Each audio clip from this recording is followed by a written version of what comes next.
Okay, so today's lecture is going to be part 2 of chapter 3.2. I swear this one is going to be quicker, so let's just jump straight into it. This one should be a lot easier. We're just going to be talking about how to use the quadratic formula and then doing a little bit of basic problem solving. Well, basics probably a stretch, but the quadratic formula, first of all, you should remember this one from Algebra 2.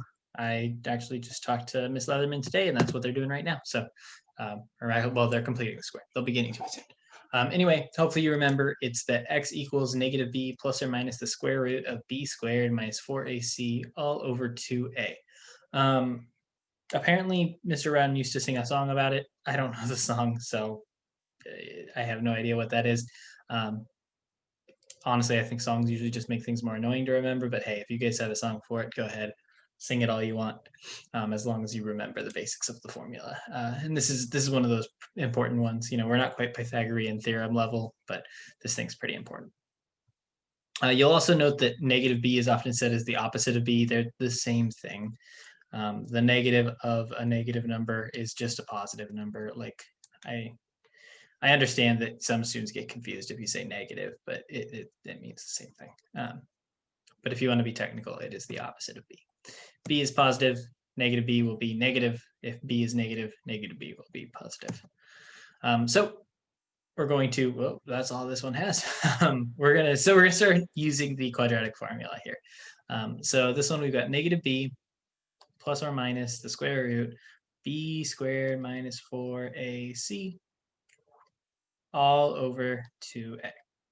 And the quadratic formula is probably one of the most intimidating looking formulas you'll ever use in math class, but when you actually solve it out, it's one of the easiest to use.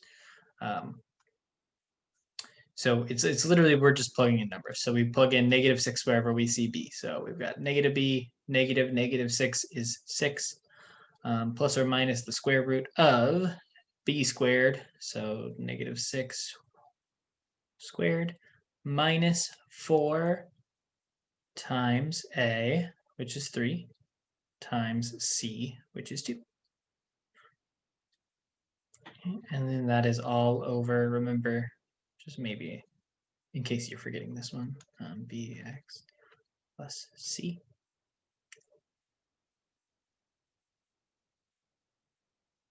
And then all of this will be over 2 times 3. So we get, when we simplify this, 4 times 3 times 2 is 24. Negative 6 squared is 36. So we have 36 minus 24 underneath here. So we'll have 6 plus or minus square root of 36 minus 24 over 6. And this is basically equal to 1 plus or minus the square root of 12 over 6. If we want to, we can simplify our radical here. So 12 is equal to 3 times 4. 4 is 2 squared. So we can factor out a 2. And then we'd be 1 plus or minus the square root of 2 times the square root of 3 over 6. And then we can simplify that. 1 plus or minus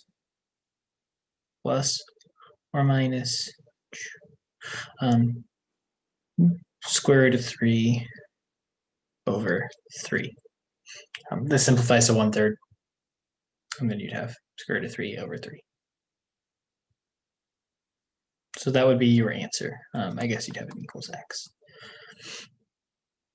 So basically all we're doing here is just plugging in our numbers wherever we see them. So you're plugging in negative 6 wherever you see b, you're plugging in 3 wherever you see a, and you're plugging in 2 wherever you see c. And then much like when you do completing the square, you'll usually end up with an answer with something plus or minus something else is equal to your x. Okay. So one benefit to the quadratic formula is that it can be used to solve any quadratic equation, and it can tell you whether the equation has any real answers at all. So the group that was in yesterday saw one of these where you end up with, if you get like x plus 4, I think this is the one we had, squared equals negative 36. If you take the square root of both sides, you're trying to take the square root of a negative number. And that doesn't work, right? You can't take the square root of a negative. We'll get into how you actually can later, but it's not a real number. There's no real number that is the square root of a negative. So if we'd get to that point, we're going to have no real answers. The part that tells us whether there are real solutions is called the discriminant, and it is the part under our radical. So remember, our formula is negative b plus or minus the square root of b squared minus 4ac all over 2a. You're going to hear this so many times, you're going to hate it. You might already hate it. I don't know. So the part under the radical, that's right there. That's b squared minus 4ac. So that is what we call the discriminant. This is a fancy term. And you'll notice that since this already has a square root right here, if you take the square root of this and it happens to be negative, you can't actually do that. So you're not going to have any real answers. But this is the simplified version. If b squared minus 4ac is greater than 0, there are two real answers, and they are plus or minus the square root of whatever. If b squared minus 4ac equals 0, there's exactly one real answer, because you'd have negative b plus or minus the square root of 0 over 2a. The square root of 0 is 0. Whether it's positive or negative doesn't matter. This is just negative b over 2a. So there would only be one answer. And if negative b plus or negative b squared, if b squared minus 4ac is less than 0, there are no real answers, right? Because that would give us some negative number in our square root. If it's less than 0, negative whatever, doesn't matter. If negative b plus or minus the square root of some negative number all over 2a. And if you have a negative in here, it doesn't work. You can't take the square root of that, so there are no real answers.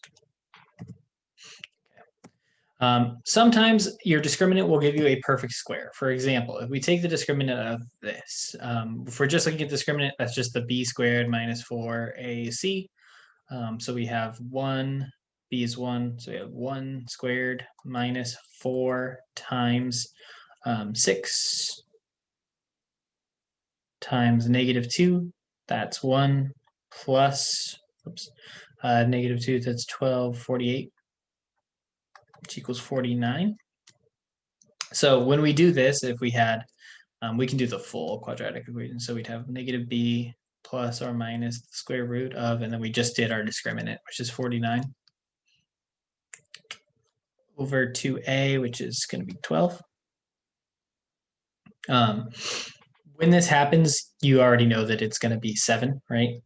So you have negative 1 plus 7 over 12, and you have negative 1 minus 7 over 12 are going to be your two answers. Oops, there we go.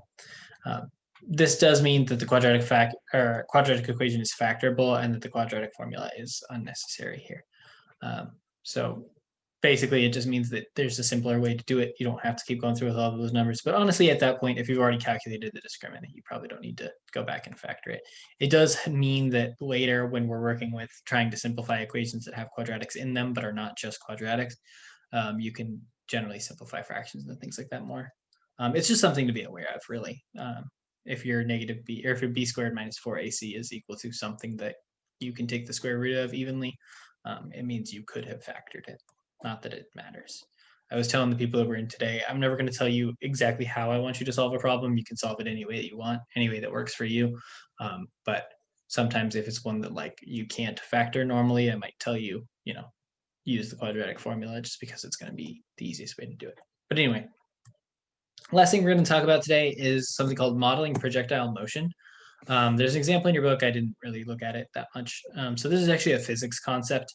And I decided to actually give you guys the physics of it. Technically, in physics, they use slightly different variables, but I figured those might be confusing since we've been using x in all of our quadratic equations.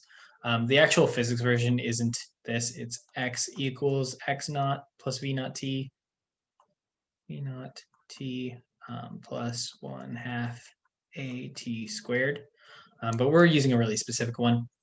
So in physics, the height of an object can be modeled by the formula f of t equals p naught plus v naught t.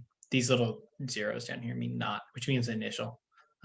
So P naught plus V naught T minus 1 or minus 16 T squared, where P naught is the initial position, V naught is the initial velocity in the y direction and in feet per second, and T is the time in seconds. So our question is, if a ball is thrown straight upwards from a height of 5 feet at 60 feet per second, how long will it take to hit the ground? So we've got a P naught of 5, we've got a V naught of 60, and then we've got minus 16t squared. So we want to rewrite this as a quadratic. We've got negative 16t squared plus 60t plus 5 equals 0, because we want to get to a height of 0, right? Our ending height we want to be equal to 0 feet. When it hits the ground, that's 0. So we can use the quadratic formula to solve this. We'd have negative 60 plus or minus the square root of 60 squared minus 4 times negative 16 times 5, all over negative 32. It's negative 2, or it's 2a, but I just went ahead and solved it. So when we start actually doing that out, we would get negative 60 plus or minus the square root of 3,600 minus, let's see, 16 times 5 is 80, 80 times 4 is 320, so minus 320. And we've got two negatives, so it's actually plus all over negative 32. So we get negative 60 plus or minus the square root of 3,920 all over negative 32. We could simplify this down a little bit. You can separate these out. So this is going to be what? 60 divided by 2 is 30, divided by 2 again. So we divide by 4, we get 15 over 8. 15 over 8 plus or minus the square root of 3920 all over negative 32. And actually, since this is plus or minus, we can get rid of the negative. It doesn't really make a difference here, but it doesn't really matter. And then you might be able to factor out this 3920 a little bit more, but you really don't need to at this point. It's going to take this many seconds. Now, one of the things that we want to, seconds. That's really bad. One of the things that we do want to look at in this one is it's probably best to actually plug this into a calculator and solve. And the reason for that is that you want to make sure that this is a positive number, right? You can't have negative seconds when you're throwing something. So we would want to actually calculate this out. The square root of 3920.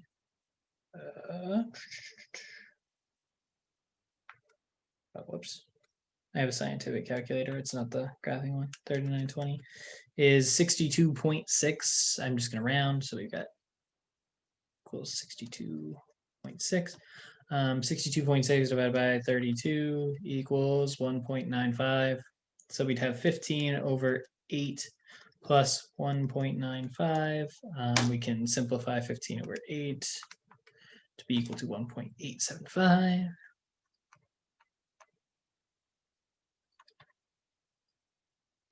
And then we finish solving that, we would get 3.825 seconds.